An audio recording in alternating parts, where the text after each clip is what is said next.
Bonjour.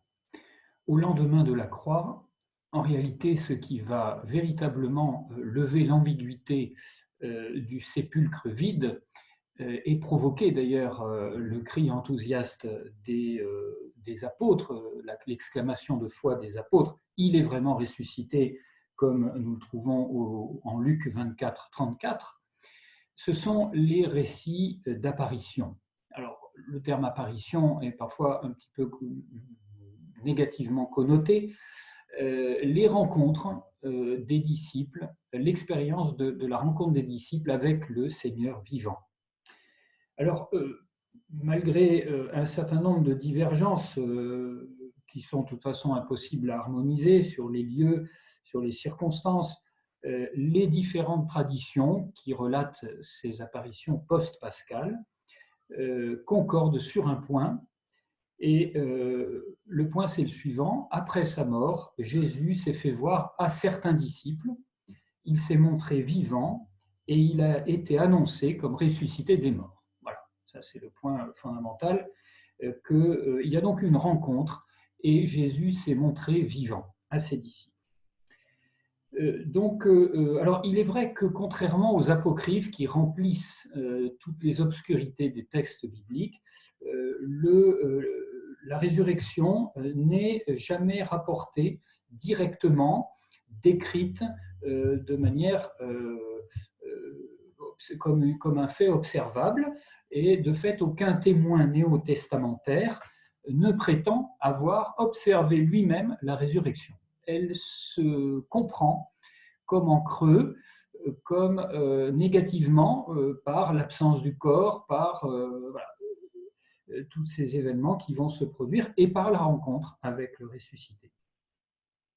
Alors, à la différence au fond de l'incarnation et de la passion, la résurrection n'a jamais, dans l'histoire de la théologie, n'a jamais été l'objet d'un apport systématique on peut dire jusqu'au XXe siècle, mais plutôt a servi de forme de confirmation de la foi en la divinité de Jésus-Christ et dans la valeur rédemptrice du sacrifice de la croix. Ça a été la formulation traditionnelle, et c'est bien dommage parce que, comme le soulignent les théologiens du XXe siècle, la foi pascale n'est pas une preuve de quelque chose d'autre.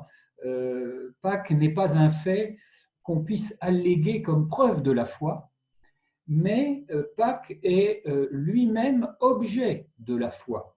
Et donc, il ne faudrait pas instrumentaliser la résurrection de Jésus pour asseoir une certaine théologie préalablement confectionnée sur la base seule de la vie publique de Jésus. On est donc ici dans un événement qui a la résurrection, qui a donc une historicité certaine, mais cette historicité est elle-même médiatisée par l'expérience des apôtres. Il faut donc tenir ensemble que les événements, le tombeau vide ou les apparitions de Jésus après sa mort, ne disent rien par eux-mêmes, ou du moins ils sont toujours ouverts à une certaine interprétation, sont toujours ambigus. Et ils ne deviennent parlants, ils ne deviennent clairs que dans un contexte plus large de signification.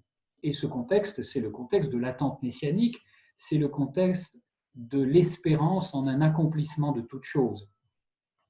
Alors pour autant, les paroles d'interprétation elles-mêmes, donc les récits, les paroles d'interprétation, demeurent creux et vides de sens si ces interprétations n'interprètent pas ce qui s'est réellement produit, ou quelque chose qui s'est réellement produit, donc comme signe d'une réalité plus profonde, mais sur la base d'un fait, d'un noyau d'historicité qui peut constituer un signe. Sinon, on est dans une pure fiction qui ne dit rien et qui peut-être même s'oppose à la conviction même que c'est le vrai Fils de Dieu qui s'est fait homme et qui a été crucifié, qui est ressuscité.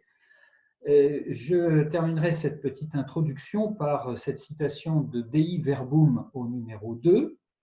La révélation comprend des événements et des paroles intimement unis entre eux, donc événements et paroles intimement unis entre eux, de sorte que les œuvres réalisées par Dieu dans l'histoire du salut, dont la résurrection, attestent et corroborent et la doctrine et le sens indiqué par les paroles. Donc il y a une attestation, effectivement, par les faits de la doctrine et des paroles, tandis que les paroles publient les œuvres et éclairent le mystère qu'elles contiennent. Les paroles publient les œuvres, donc rapportent les œuvres et les mystères qu'elles contiennent. Donc il y a un aller-retour important, donc bien tenir les deux aspects. Les événements bruts, ça n'existe pas. Il y a forcément une interprétation, mais une interprétation sans événement, c'est creux, et donc il faut effectivement qu'il y ait les deux. C'est cela que propose de faire dans la grande sobriété, la grande pudeur qui est la leur, les évangélistes, lorsque, par exemple, ils annoncent aux femmes, ils vous précèdent en Galilée, détournant le regard, non pas vers l'absence ambiguë du sépulcre vide, mais vers la rencontre existentielle avec le ressuscité.